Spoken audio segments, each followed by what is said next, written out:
Welcome to the Phone Transformer channel. In today's video, we'll show you how to change the processing speed on a Samsung phone, step by step.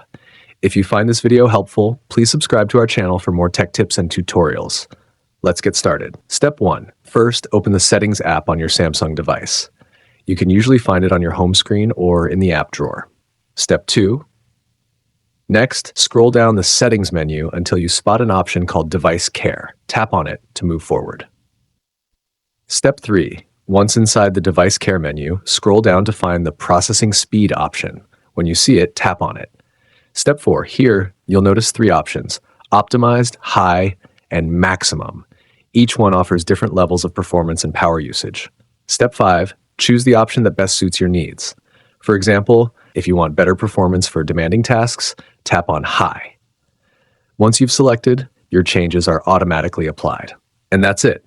Thanks for watching, and see you in the next video.